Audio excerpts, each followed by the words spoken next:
EchoLink version 2.27 has got a new setting in preferences, and that setting is called Use AudioEngine. Now, I thought it justifies a separate video to have a bit of an explanation for why we have got a tick box here, which doesn't really change any of the functionality. I'll give you a little bit of background as to why we have that. In Mac OS, we have got a number of different ways of providing or interacting with the audio system, and one of them is called Audio Toolbox. They're all under the audio visual tools. So the toolbox is what EchoHam has been using so far in providing the audio interface. Now, Audio Toolbox is a fairly low level and somewhat aged interface. However, it is still there, and it doesn't provide all the latest features that Mac OS can actually offer.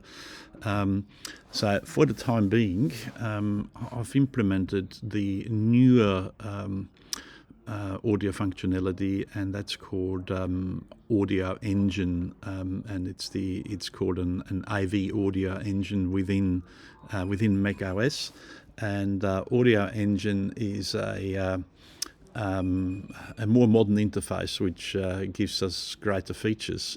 Now, at the moment, we'll have no difference with those features for the user on the ground, or no immediately visible features, but we have the ability to enable and disable it here. So why have we got that? Why have we not just changed over to use the newer system? I don't want to take away the availability of EchoHam when something is working, and we need to see how this is working for users. So eventually, it's all going to be running just on AudioEngine, but for the time being, there's a choice so that in case AudioEngine doesn't work for you, you can do what's done here, which is untick the box of AudioEngine, and then it is using the Audio Toolbox feature.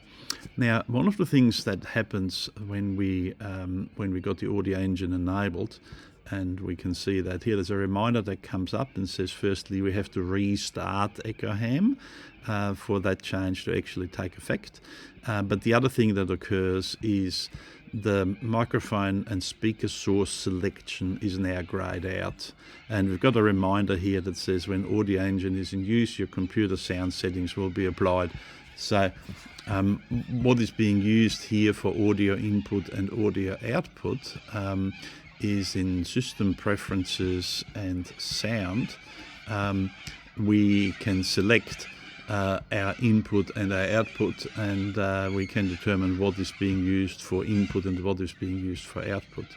Now, as you can see, there's a much greater flexibility in here on what's available, and we can use that selection, or we have to use that selection rather than being able to have a fixed selection. So what happens when we tick Use AudioEngine, it goes to default input, which is the input that's supplied from there. Now,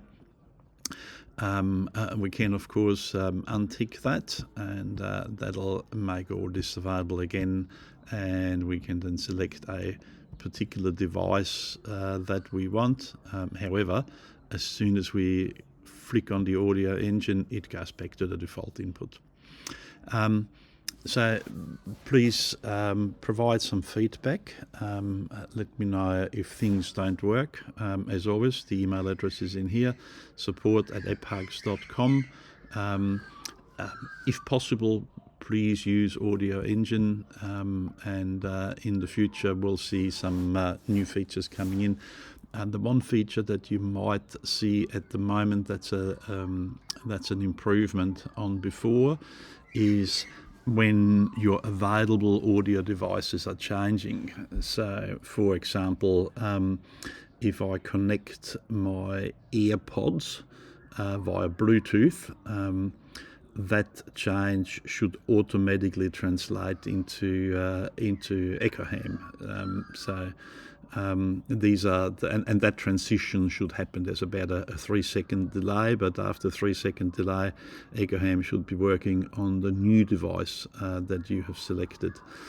So there's a lot more flexibility, and in the future there'll be a few more features introduced which take advantage of the AudioEngine. So please keep it switched on if possible, and if it causes problems, please let me know.